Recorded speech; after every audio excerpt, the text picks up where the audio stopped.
En el video anterior les dejé una pregunta de tarea, y es que, ¿dónde va conectada la carga en un transistor? ¿Va conectada del lado del colector hacia VCC o del lado del emisor hacia tierra? Bueno, veamos qué pasa en realidad en cada caso. Solo que para explicar bien lo que haremos, aquí tengo una simulación preparada. Para empezar, ya no tengo el 555. En su lugar, voy a tener un botón que presionaré para hacer funcionar el transistor.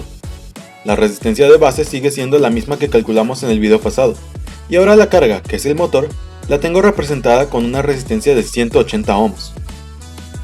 Ahora, si yo corro la simulación, podemos ver que cuando tengo el botón sin presionar, pues las corrientes en la base, el colector y el emisor son básicamente cero. Y cuando presiono el botón, tengo ciertas corrientes de base, colector y emisor. Sin embargo, si se dieron cuenta, no tengo exactamente las mismas corrientes cuando está la carga en el colector que cuando está en el emisor. Entonces, justo eso es lo que vamos a comprobar experimentalmente. Sin embargo, la forma en la que mediremos la corriente será un poco diferente, ya que no usaremos un amperímetro. Lo que haremos en su lugar será lo siguiente.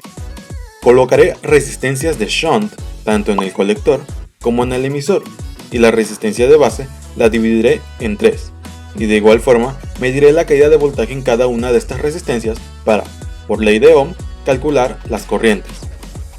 Nótese que entre las tres resistencias de base suman 450 ohms, bastante cerca a la de 470 original, por lo tanto nuestros cálculos no se moverán mucho. Entonces, vamos al laboratorio y hagamos eso.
Bueno, ahora que ya obtuvimos todas las mediciones y calculamos las corrientes de forma experimental, procedamos a analizar los valores.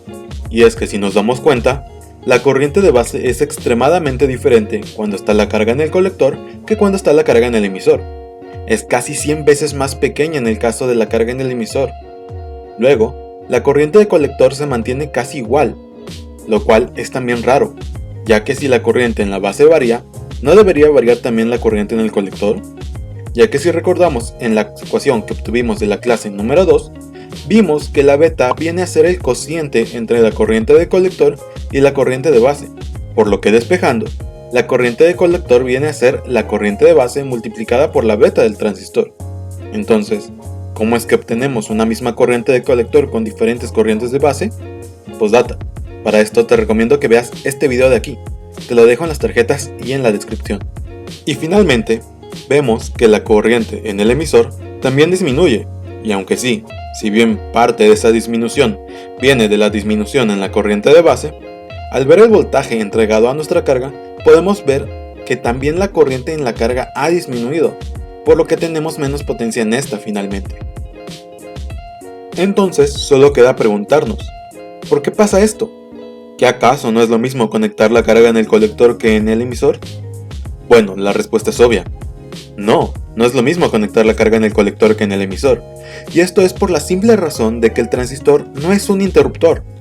Sí, tal vez a ti te han dicho que el transistor se puede usar como un interruptor, pero esto no es tan literal como reemplazar un interruptor directamente con un transistor. Por ejemplo, mira lo que pasa con el simple hecho de hacer esto. Todo este tiempo hemos estado trabajando con el motor en vacío, pero esto no será así en la práctica. A la hora de usar un motor, cuando se le ejerce una fuerza, este consumirá más corriente. Si nosotros conectamos nuestro motor con un tipo de interruptor como lo es un relevador, pues entonces no habrá ningún problema, ya que el relevador al final de cuentas son solo dos metales tocándose. Porque un relevador solo puede estar totalmente cerrado o totalmente abierto, no tiene estados intermedios. Por su lado, el transistor funciona de una manera diferente. Si no has visto este video te recomiendo que lo veas, pero aquí te mencionaba que el diodo de cierta forma era como una resistencia, de gran valor cuando se le polarizaba en inversa, pero como una resistencia de valor muy pequeña cuando se polarizaba en directa. Y es que, al final de cuentas, el transistor, al igual que el diodo, es un semiconductor y se comporta igual que este. Pero, y aquí viene la magia, el transistor es un dispositivo al que podemos hacer variar su resistencia, porque de hecho, de ahí viene el nombre de transistor. La etimología de la palabra transistor viene de las palabras en inglés transfer y resistor, así que el transistor sí puede funcionar como un interruptor, haciendo su resistencia tan pequeña que es como si fuera un conductor, o haciéndola tan grande como si fuera un circuito abierto, pero no es exactamente igual que un interruptor, ya que el transistor puede también adoptar todo el rango de valores de resistencia entre totalmente abierto y totalmente cerrado.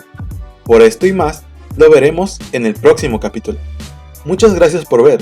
Si te está gustando, quédate atento al siguiente video, porque explicaremos por qué hubo tantos cambios al conectar la carga en el colector y el emisor. Explicaremos las zonas de trabajo del transistor y ahora sí empezaremos a estudiar las formas de usar un transistor. Así que nos vemos en el próximo video.